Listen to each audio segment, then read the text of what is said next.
রেস্তোরাঁয় কে না খেতে পছন্দ করে, আর সেটা যদি হয় স্যুপ। সুস্থ বা অসুস্থ, বৃদ্ধ থেকে শিশু, প্রত্যেকের পছন্দের খাবার তালিকায় রয়েছে এই স্যুপ।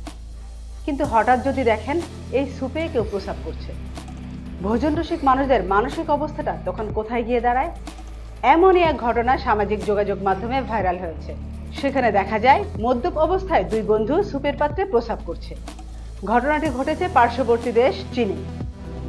চীনের বৃহত্তম এবং সবচেয়ে জনপ্রিয় হটপট রেস্তোরাঁ হাইদিলাওয়ের সাংহাই শাখায় খেতে ঢুকেছিল 17 বছরের দুই কিশোর। মদ্যপ অবস্থায় রেস্তোরাঁয় ঢুকেই তারা সোজা চলে যায় রান্নাঘরের দিকে। সেখানে তখন একটি বড় গামলায় ক্রেতাদের জন্য স্যুপ রান্না হচ্ছিল। এটা দেখেই মাথায় কুবুদ্ধি চাপে ওই দুই বন্ধুর। স্যুপের গামলায় প্রস্রাব করে এবং সেই ভিডিও রেকর্ড করে সামাজিক যোগাযোগ মাধ্যম পোস্টও করে দুই কিশোর। মুহূর্তেই শুরু হয়ে যায় ব্যাপক সমালোচনা। জনসাধারণের মধ্যে দেখা দেয় তীব্র অস্বস্তি।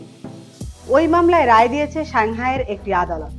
আদালত জানায় দুই কিশোরের মা বাবা অভিভাবক হিসেবে দায়িত্ব পালনে ব্যর্থ। তারা দুই অভিযুক্তের পরিবারকে মোটা অঙ্কের ক্ষতিপূরণ দিতে হবে রেস্তোরাঁকে। সংস্থার সুনাম নষ্ট করার জন্য 20 লক্ষ ইউয়ান, বাসনপত্র নোংরা করার জন্য 1,30,000 ইউয়ান এবং আইনি খরচ বাবদ 70,000 ইউয়ান দিতে হবে দুজনকে। সেদিনের পর থেকে ওই রেস্তোরাঁয় যতজন খেতে গিয়েছিল তাদের সকলকে টাকা ফেরত দেওয়ার পাশাপাশি ক্ষতিপূরণ দেওয়ার সিদ্ধান্ত নেয় হাইদিলাও কর্তৃপক্ষ। এতক্ষণ আপনাদের সঙ্গে ছিলাম আমি আমেনা ইসলাম।